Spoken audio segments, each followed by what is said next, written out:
नमस्कार, स्वागत आहे आपल्या नवीन रेसिपी मध्ये। तर आज आपण पाहणार आहोत सांडग्याची सुक्की भाजी कशी बनवायची। याला सांडगे किंवा वडे पण म्हणतात।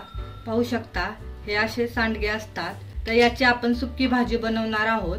त्यासाठी काय काय साहित्य घेतले ते पाहूया। एक मोठा कांदा घेतलेला आहे, तो बारीक कट केलेला आहे। कढीपत्ता, बारीक कट केलेली कोथिंबीर, लसूण घेतलेला आहे 8-9 पाकळ्या, तो पण बारीक कट केलेला आहे।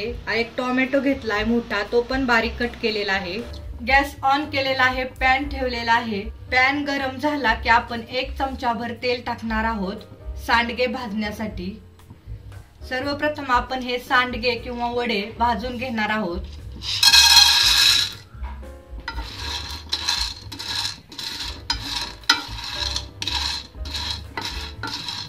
गॅसच्या मीडियम फ्लेम वरती हे सांडगे पाहू शकता छान असे लालसर कलर येऊपर्यंत भाजलेले आहेत। आता आपण हे सांडगे डिश मध्ये काढून घेऊया। याच पॅन मध्ये आपण सांडग्याची सुक्की भाजी बनवणार आहोत। 2-3 चमचे तेल ओतायचे। तेल छान गरम झाले की 1 चमचा जिरे, 1 चमचा मोहरी। जिरे मोहरी तेलात छान तडतडल्यावरती लसूण बारीक कट केलेला टाकायचा। लसूण टाकला की बारीक कट केलेला मोठा कांदा, कढीपत्ता मिक्स करूया। 3-4 मिनिटे कांदा छान परतून घ्यायचा तेलामध्ये। कांदा छान तेलामध्ये परतलेला आहे। आता आपण टोमॅटो बारीक कट केलेला टाकूया। टोमॅटो पण छान परतून घेऊया।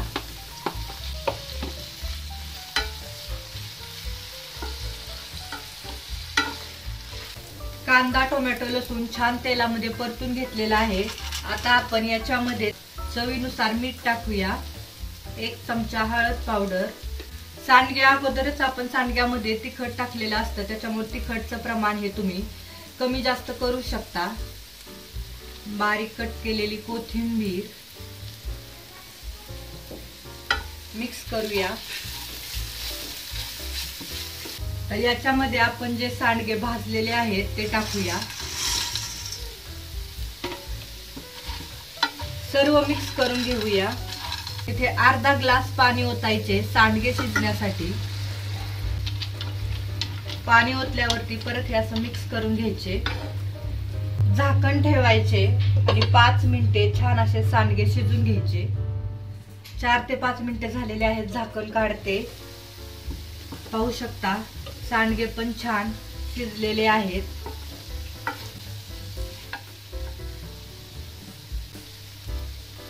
पाहू शकता सांडगे पण छान असे शिजलेले आहेत। जास्त पण असे शिजवायचे नाही। अशा प्रकारे आपली सांडग्याची सुक्की भाजी तयार झालेली आहे। गॅस बंद करूया। वरून थोडीशी बारीक कट केलेली कोथिंबीर टाकूया। तर ही भाजी तुम्ही चपाती सोबत, भाकरी सोबत खाऊ शकता। कधी भाजीला काही नसेल किंवा काही सुचत नसेल करायला, तर ही सांडग्याची भाजी खूप पटकन होणारी आहे। तुम्ही पण नक्की ट्राय करा आणि डब्यासाठी पण तुम्ही देऊ शकता। ही सांडग्याची रेसिपी कशी वाटली ती कमेंट्स मध्ये सांगा। हा व्हिडिओ आवडला असेल तर लाईक करा, शेअर करा आणि आपल्या चॅनलला नक्की सबस्क्राईब करा। थँक्यू।